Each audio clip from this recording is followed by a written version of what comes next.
Coming up, oh, Megyn Kelly, what is going on? Plus, Bette Midler got a little feisty last night. Did y'all see that? Stick around, guys. The chat starts now.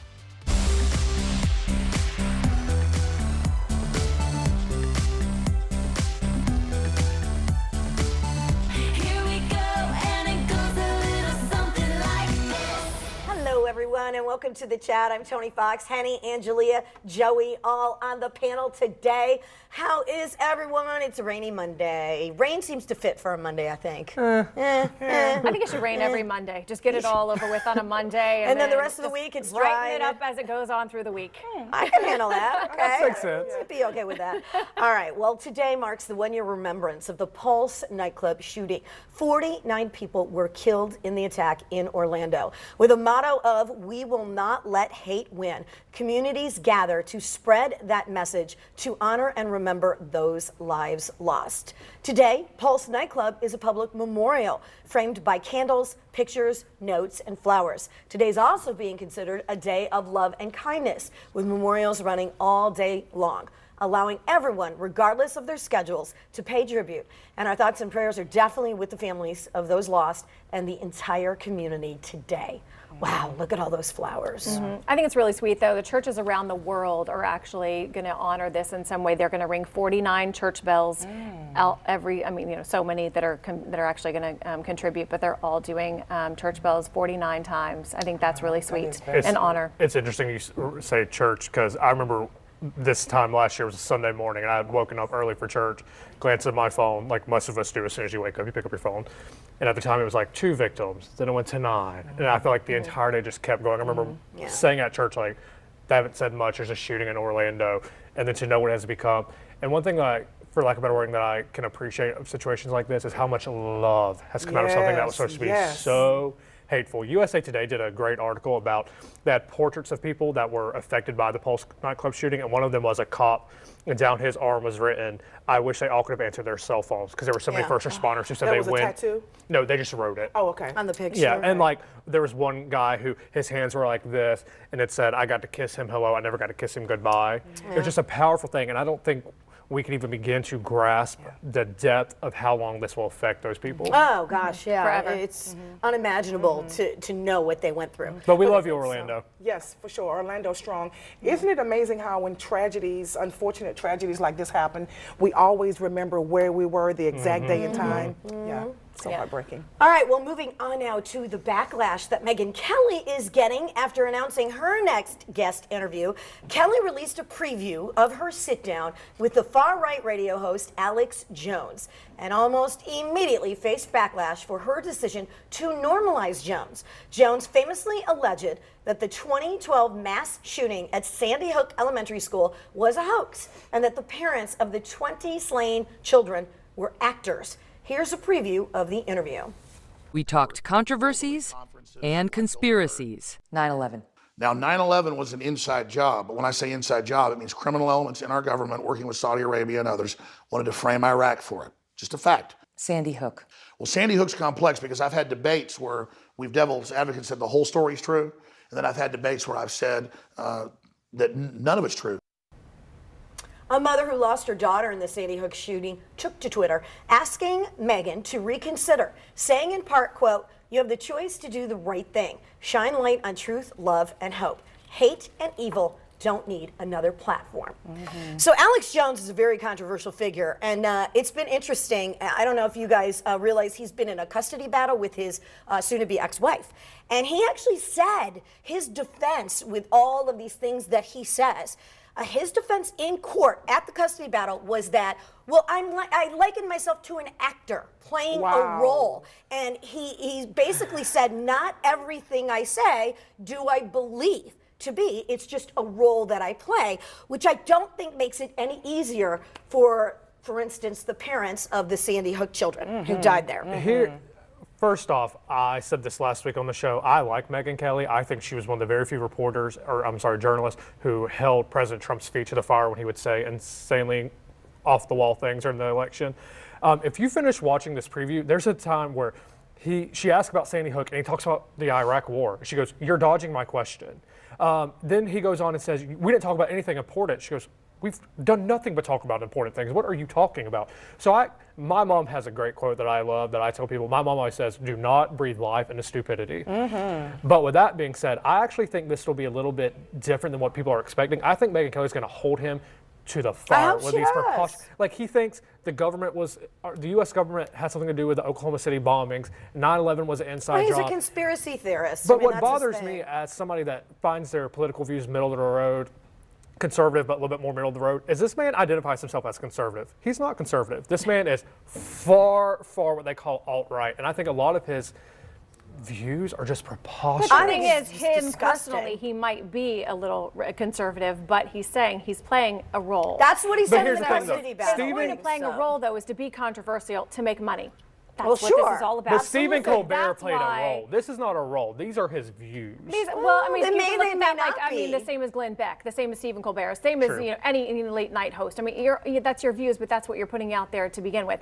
But the thing is, I think that Megyn Kelly just wants him on her show because she needs that controversy. Because good controversy, bad controversy, ratings, and so Exactly. that's You what talk she's about it, looking at. yes, So that's yeah. exactly what she wants it for. But it's interesting to just look into his background and the things that he has actually, had theories about or controversy about. He hasn't been right on anything. I mean, so anybody in their right mind is going at to the end of this clip, he starts talking about how he's asking Megyn Kelly, he goes, what we should be talking, I literally laughed out loud. He goes, what we should be talking about, he goes, is that 30 years ago, the American government started creating human-animal hybrids. And then Kelly's like, what? Like, she doesn't know how to respond in the preview. Well, I mean, he's the one saying that, they're doing population control. Government is actually putting population control by putting spray chemicals into the air in order to regulate the population. He's a conspiracy They're the ones theorist. that are I mean, actually. That's what he's built a It's career crazy. off of. But there's only one time out of all of his theories that he's actually apologized. Do you guys remember that? Pizzagate? Pizzagate with Hillary Clinton. Yeah. That is the only time he has ever actually and I'll apologized tell you to what, Comet Ping Pong Pizzeria. The whole Pizzeria. Sandy Hook thing, okay, play a role or not. But you know what? When you go to the extreme, what happened there was horrific. Children, innocent children killed. And to then, for ratings or whatever, to then say that it didn't happen or whatever, that's despicable My to me. issue is- That It's is for absolutely 9/11, despicable. it is for Columbine, it it is for really Sandy is. Hook, it is for because these all are of those. victims that really died. And then I don't even understand what he's saying in that clip because he's like, sometimes I say it's not true and sometimes I say it did happen. Like, what? I What? think, though, the issue that a lot of the Sandy Hook parents are having a problem with is that this interview is airing next Sunday night on Father's Day. yeah. And that's a time where a lot of these fathers are going to be grieving because they don't have a Absolutely. child at home with them. But Megyn Kelly did tweet out, she said, POTUS has been on and praises Alex Jones' show. He's giving InfoWars and a White House press credential. Many don't know him, and it's our job to shine a light. Just putting that out there. I think he definitely crossed the line. It was complete disrespect to those families of Sandy Hook, and shame on Megyn Kelly for even wanting to interview and give this guy a platform. It's just despicable. As we all know, that so many people, including celebrities, took to Twitter announcing how disgusted they were. They're actually calling for a boycott to actually pull the episode before it airs. And I really want to say that, and I'm always saying this, there is power in numbers. If enough people get together and get online and talk about this, there is a great chance that they can possibly pull this or postpone it, and I hope they do. Chelsea Clinton actually took to Twitter and she said, there is no justification for amplifying lies or a liar, particularly about unimaginable tragedy. Okay. I hope no parent or no person watches this. Let me throw this at you, though, Henny, okay? So this is my question with that, because I get where you're coming from with that. But is it possibly a good thing to put him on That's what I'm saying. in primetime television when there's a big audience to really shine a light on how nutty this garbage that he spews is? Because maybe the more people that hear it and see him, maybe he will be dismissed more than he Very is. possible. So maybe I see your that point. part is a good thing. I see your point. You I see your know? point. Exposing him. Yes. Exposing him in Exposing some him. way. Yes, Yeah, because I mean, yes. this is almost Yeah. like watching a bad psychic. You know, whenever you go to a psychic and everything is wrong and you're just sitting there going, yeah, okay, yeah, and you're ready to walk out of the door. I mean, I think that's what it's going to be like, watching a bad psychic on TV. Yeah. So it's pure entertainment, and I think she's going to call him out, and she's going to get ratings, and he may get a couple of extra followers. Who knows? Yeah. Okay, or well, less. Or less. Or Exactly. less, You never know. So we're going to leave that there for right now. But also trending today, the big winners from last night's Broadway Biggest Night. Kevin Spacey hosted this year's Tony Award show, but it was all about Dear Evan Hansen. The brand new musical walked away with 6 of 9 nominations, including Best Musical. Now, Bette Midler's starring role in Hello, Dolly earned her an award for Best Performance by an actress in the leading role in a musical. But it was her acceptance speech that got people talking today. So here's how it went down. You know, she rattled off her list of thank yous, blah, blah, blah. But when the orchestra started playing her off, she yelled, "Shut that crap off!" And she went on for a total of 4 minutes. Go, Bette. So did any of you watch it? What are your thoughts on this? I watched it. Listen, I love Bette Midler. Because here's the thing. She's at that age where she's like, I'm going to do whatever I want. I'm Bette Midler. Yeah. But the best part is she got there to, like, you know, give her acceptance speech, which she's, like, giving the performance of the year. Hello, Dolly, which is on Broadway, a revival, I believe for the first time ever on Broadway, has an advance ticket sale of, like, $50 million. That's insane. But the best part is, so the music starts playing. Yeah. It gets louder and louder and louder.